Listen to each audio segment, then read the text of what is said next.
Hey everybody, I'm Keith Butler. And I'm Jeff Lowe, and we want you to check us out on the Hook Podcast. And you can check it out on Spotify, Google, and Apple Podcasts. And if you have any questions or comments, hit us up at our emails. Mine is KEBU10, that's the number 10, at yahoo.com. And mine is jlow1215 at gmail.com.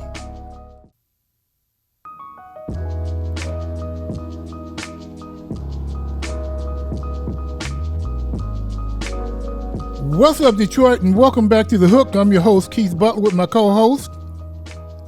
My name is Jeff Lowe. What up, though? Yeah, we're coming to you from the Six-Hole Studio, as usual, located here in Detroit, Michigan. And we're going to do a recap today on the on Super Bowl 57. We got our guy, our sports analyst, Leland Stein. Leland, what's happening, man? Hey, everybody. How you doing? Good, brother. Good, man. Good. Hey, listen, man. You were there. You made that trip down to Arizona. You checked it out. You had a front row seat, man.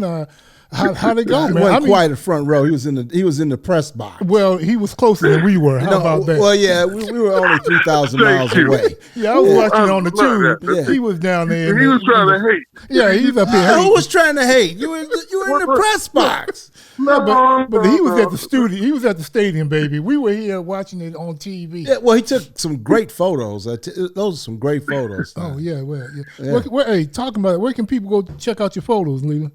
Do you put them up? Yeah, the only place I put the little photos that I took was on Facebook. Okay. I didn't put many, just about 10 or 12. Okay, just a little recap because that seems to be the thing to do now. Everybody's been telling me I need to do that more, take advantage of it. Man, share your experience. I never did do that before, because it seems a little bit of hubris. I come from that old school, man. Right.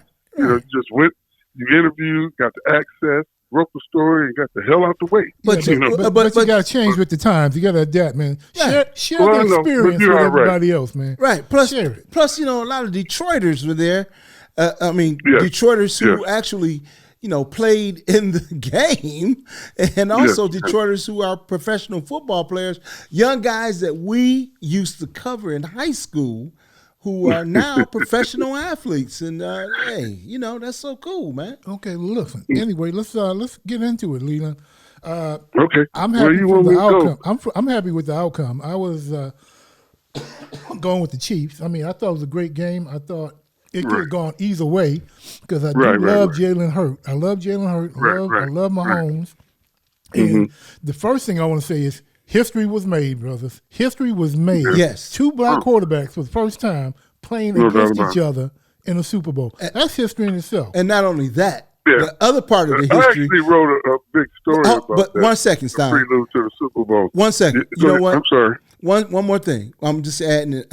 The one thing is that it was Black History Month and two black quarterbacks, like Keith said, in the Super Bowl, in the biggest game of their careers, in the biggest game in football. Yeah, it was a great game. But more importantly, they performed. They did. Oh, man. That was the beauty of it all. Even though it hurts, in a game that magnified every little mistake hurts. And the fumble hurt. It was a touchdown that they didn't have to.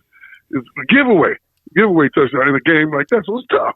But from that mistake, because I've seen people fold up and crumble when they make a big mistake at a big moment. Because that's not hard to take when the whole world is watching. Yeah, but this young man, he went back to that bench in front of all those people and came back out there and took that team 75 yards down the field. Exactly. Which shocked a little bit of everybody because that mistake, man. Woo, and that's what I was about to say. And that's what I was about to say. Even though he had that fumble, it didn't shake him. He went up there. Of course, he was bent. He's a little upset with himself, but he didn't shake. Right. Nobody could tell that he was, rattled. That man came back out there and played the game of his life. So anyway, actually, I voted for him. They gave us the vote on the MVP. Yeah. So I voted for him to make him only the second player in the history of the 57 years of the Super Bowl to actually win the MVP on a losing team. Mm-hmm. Now, Chuck Howley was the guy that did it for Dallas. Mm-hmm. He actually got 2 interceptions in the game, but they lost to Miami. Right. 16 to 13. Yeah. But this guy won. But his stats. Mahomes won it. He threw for 182 yards. He made the big plays at the end of the game, especially that run. That run was a thing. You got to understand. First of all, he was hurt. Was he hurt? He ran like he wasn't now. The longest run of his year in the last 2 years for him, and he did it on a bad ankle. But he didn't look like it was a crucial part in the game. Yeah. Oh yeah, he had a bad ankle. It didn't look bad the way he was running though. But he said because he's a beast. But he said as long as he's running straight and not making cuts, he was okay. Right. So I guess that is true. Well, yeah, because once he bust through that pocket, he just he was a little bit faster than those defensive linemen that was on his tail. Mm-hmm. They couldn't catch him though, man. But that play, another play though that was very, very significant, which a lot of people don't talk about no more because there was so many things, was Tony's. Kadarius Toney's. He ran the longest punt return in Super Bowl history. Yes, and that came at a crucial moment where he switched the field position on when Philly had just got back at him when he took a 65 yards and dropped it on the side. Yeah. Mm-hmm. And 3 plays later, Kansas City scored with that Ricky Dickinson passing through the sky and more. Mm-hmm. But so you look at that, Kansas City for some reason it was in the football heavens that they're going to win it because everything went right for them.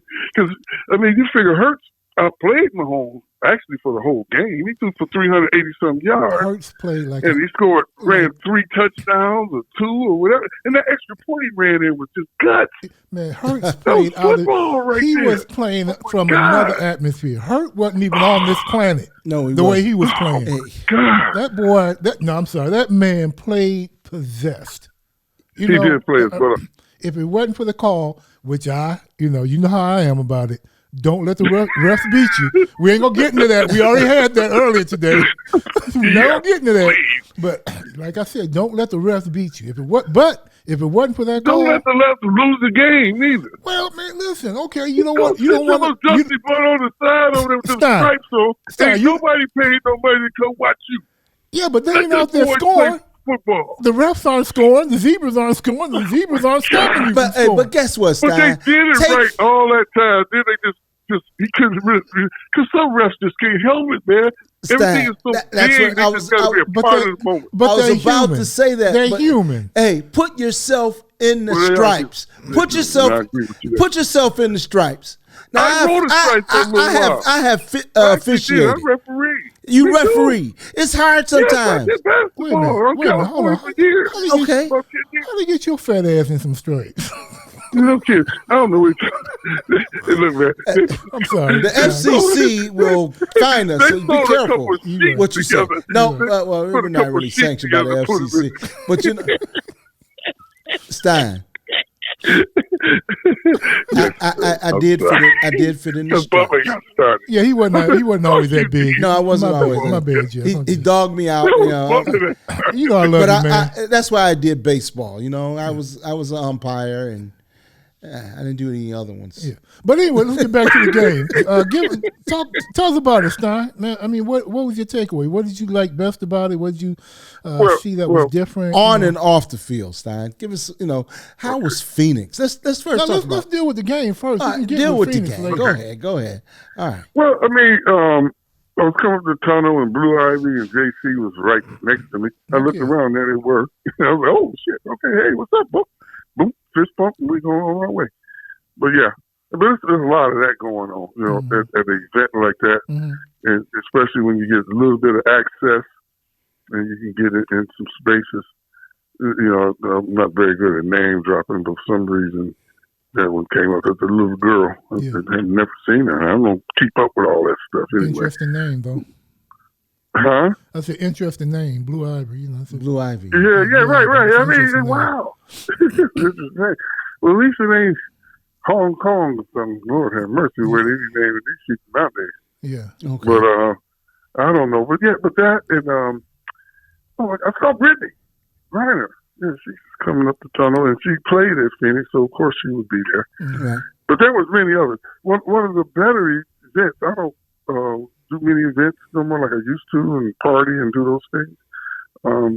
But we do some of the legends type things now, and the Mike Dicker and Ron Jaworski has really bonded together to create the NFL legends profile. Now, this is outside the NFL, but he's using the Super Bowl weekend and throughout the year to have a big function, a charity function where they raise money and they help some of the old NFL players that didn't get paid back in the days. Yeah. And so we was able to go to that function and get in.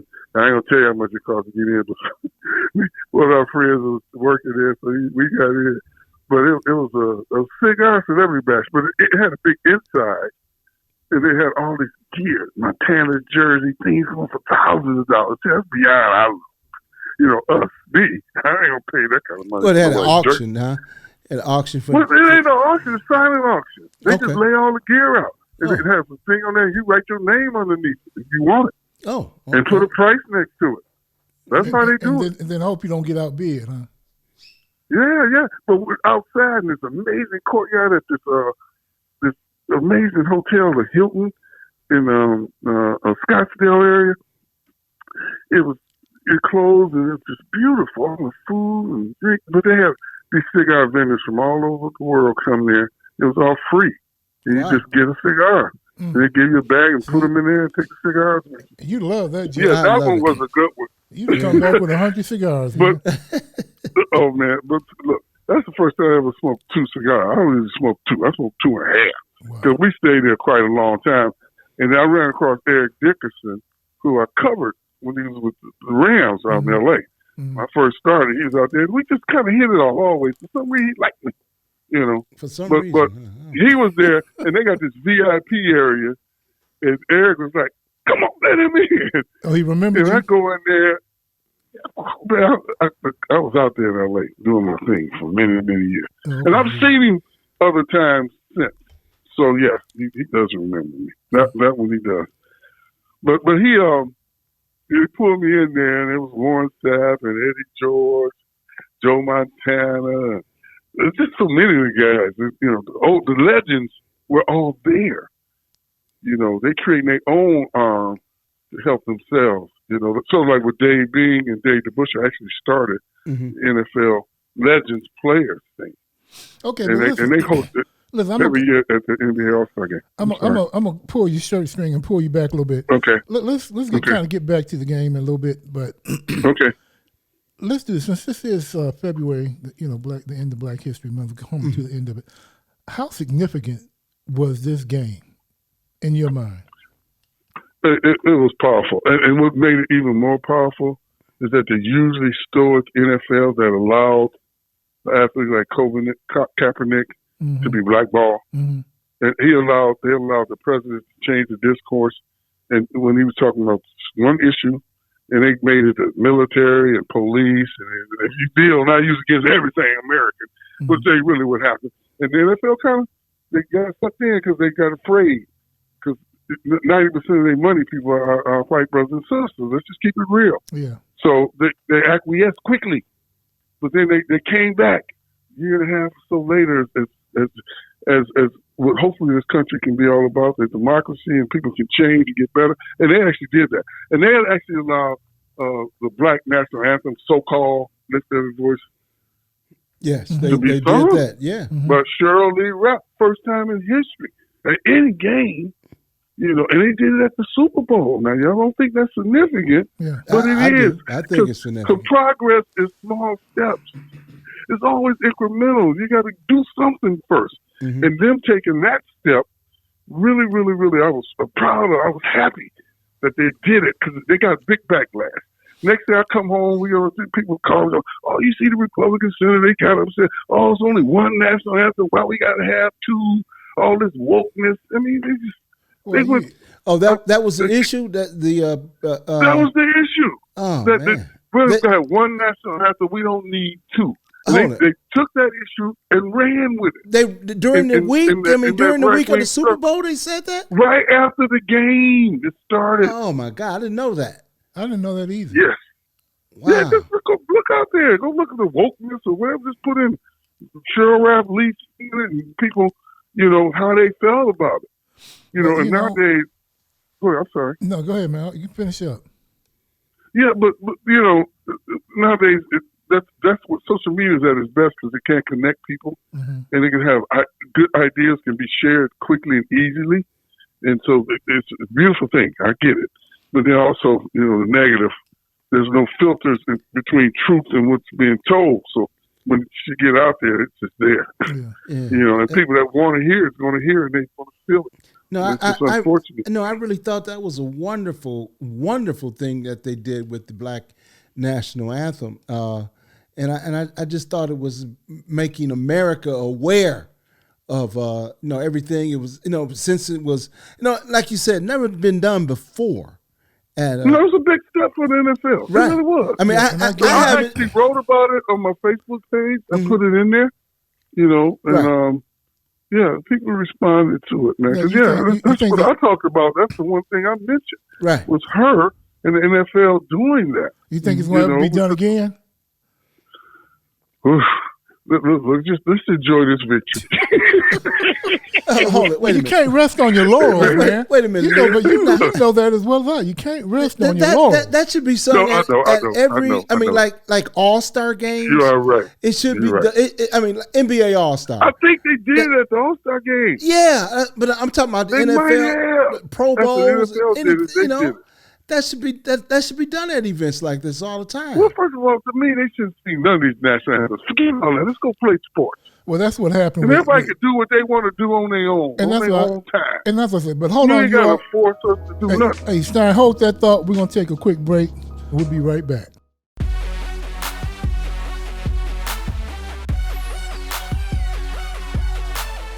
I grew up in Detroit. She's my home. Some people left when things got tough, but not me. I knew she'd make it back. Like Detroit, I'm strong, resilient, hardworking, and loyal. Detroit has been true to me. I will be true to Detroit. Looking for some sweet Detroit gear? Check out True Detroiter Clothing. We've got hats, hoodies, short and long sleeve tees, duffel bags, fanny packs, backpacks, mugs, and more. And we're adding gear all the time. Check us out at true-detroiter.creator-spring.com.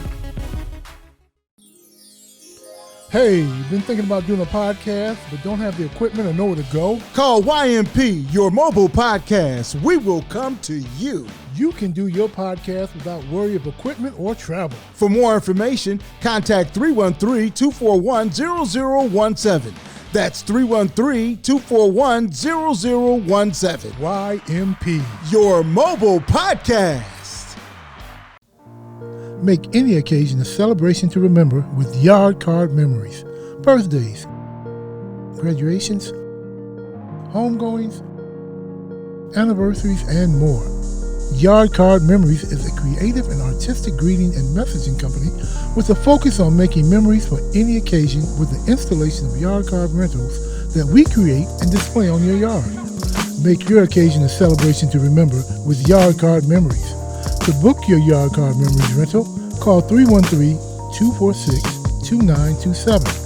That's 313-246-2927. Make sure you book early.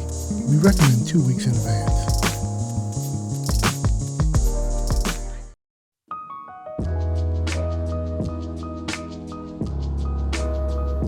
All right, welcome back. We were just talking to our man Leland Stein, my co-host Jeffrey Lowe, and we're going to get back on it. And we were talking about the Super Bowl 57, but it kind of derailed, and we started getting to a little more Black history stuff and the significance of the two quarterbacks, Cheryl Lee Ralph, singing the Black National Anthem and kind of the backlash that we got. But let's pick it up.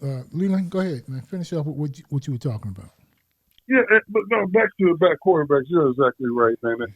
I've been covering the following black quarterbacks, but fighting for the last 35, 40 years almost in my journey through journalism, especially right for the black press. It's always been about more than sports. And it's always been about elevating things and bringing things to attention that the other papers ain't going to do. Yeah. And that's what we've always functioned. And for me personally, to see this come to fruition, it almost matched feeling I had in 2007 in Miami when Lovie Smith and Tony Dungy coached the two African American coaches. They coached Chicago and Indianapolis in that Super Bowl there. Yeah. I mean, it's just like you can't lose, right? Because there ain't much change in the black culture world since they did that, by the way. But it happened. I'm sorry. I'm sorry, man. One of the things that I liked best about that was at the beginning when they brought out, some of the past stars, and my man was there. My man from Grambling. Oh, yeah. And I don't know why his mind, Doug Williams. Doug. I remember when he won his with Washington. Yes. Against the great Elway.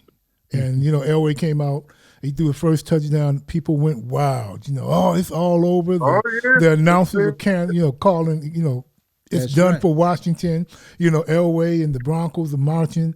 And Doug and brought Washington back and lit them up and tore them apart. And leading up to that game, all the conversation about a black quarterback, too. And because, that was it was something historical. And at the same time, you had Doug Williams, who was a graduate of a historical black college. Yeah, Grambling. Grambling. HBCU, baby. Played for Eddie Robinson. the great Eddie Robinson. Great Eddie Robinson. Who produced how many Hall of Famers that are in the NFL Hall of Fame right now? Don't have time to count them. Don't have time to count them. Oh. But, and it was a few of them. Yeah. Like 5, 6, 7. Right. But more importantly, he had the early great athletes. But back to these black quarterbacks, when Doug won in '88, it took 16 more years to get the first breakthrough again. Yeah. Right. With a black quarterback. Who was it? Do y'all know? Was it Warren Moon? Not Warren Moon. Heck, no, it was Russell Wilson won that. Russell Wilson. Oh, that's right. Oh, you said who won the next championship? They won it. No, I thought you said who was the next breakthrough.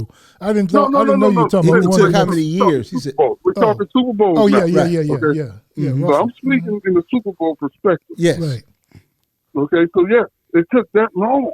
Mm-hmm. Now, there was a couple others that got there before him, like my man, McNair, almost won. He came with like 5 hits for winning that thing, man. Yeah. Yeah, but I was disappointed.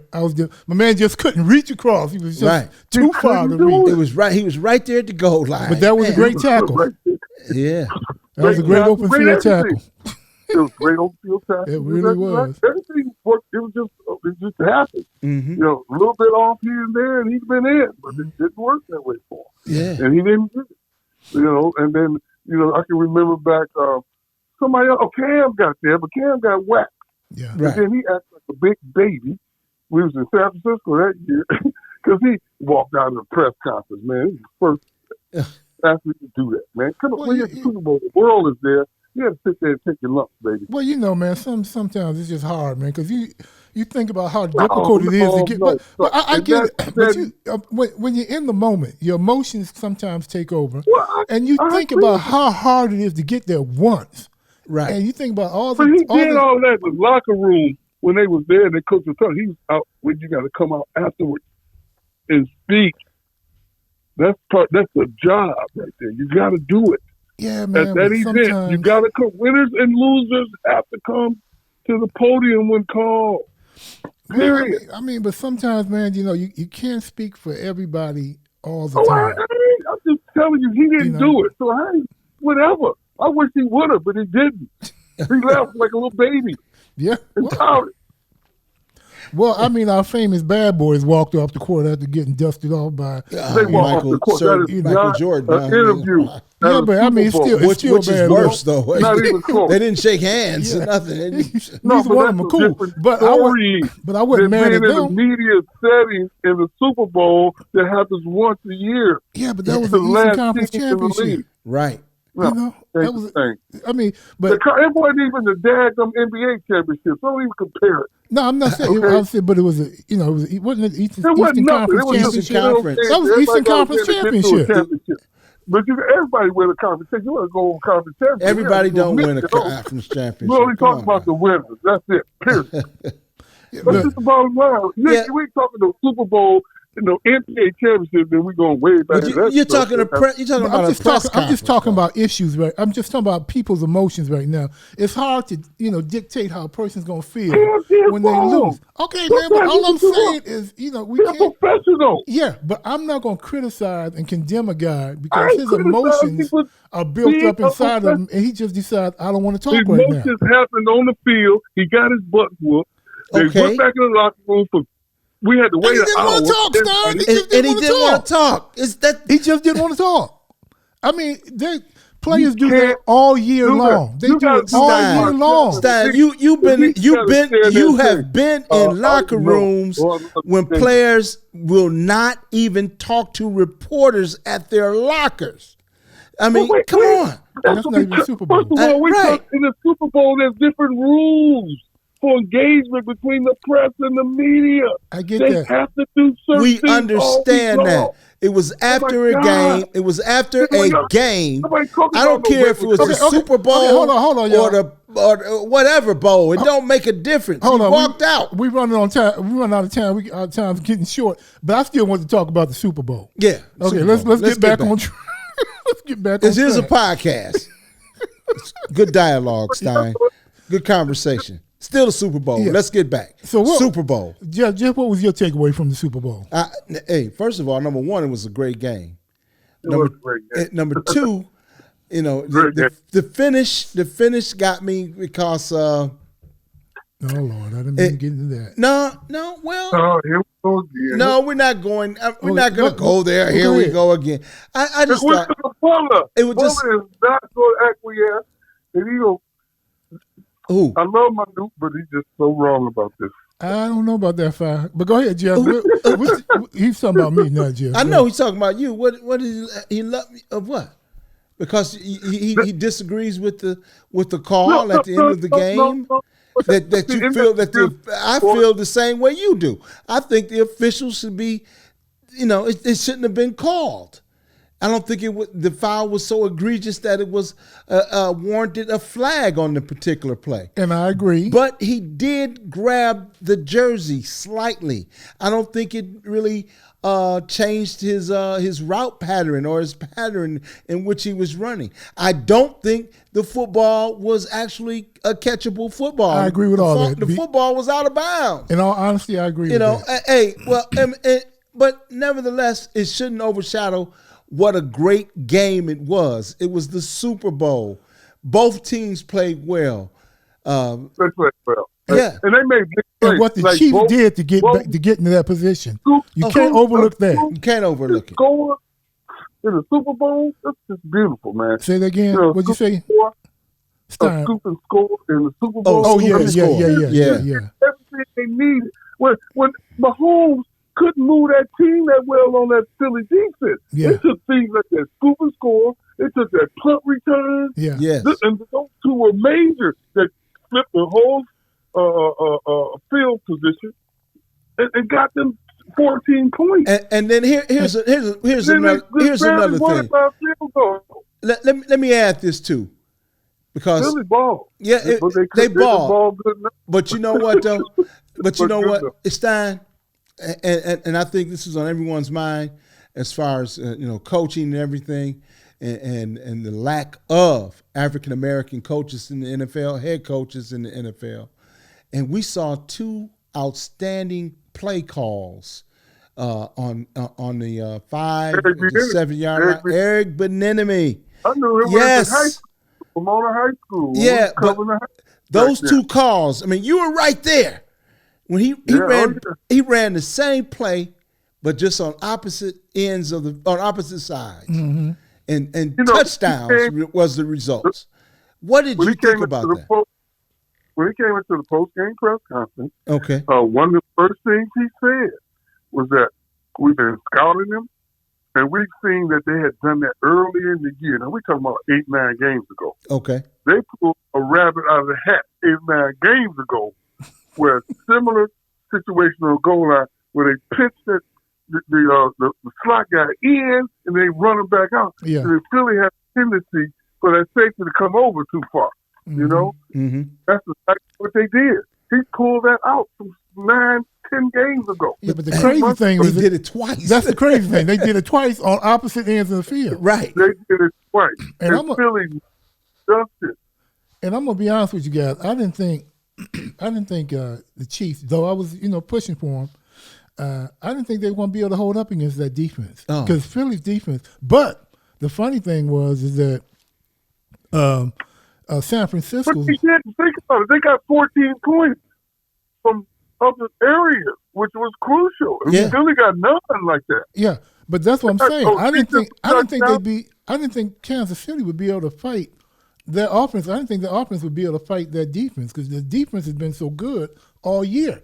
But like I was getting ready to say, San Francisco's coach said they want to expose their defense because they didn't think Philly's defense was that good, period. They think they were kind of overhyped. Like my team, the damn Vikings.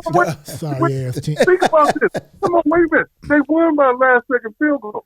They got a touchdown on the scoop and score. That's 7 points. Mm-hmm. Then the punt return took them to the 5-yard line, and they went in. Yeah. Right. Okay, so that's 14 points. They didn't go down the field and get those 14 points. Right. Right. Well, but they moved them. Now they did move. The Chiefs no, did move up Philly and down had the them field. shut down early in the game. Oh, definitely. They was getting blown out for a minute until they got the super score.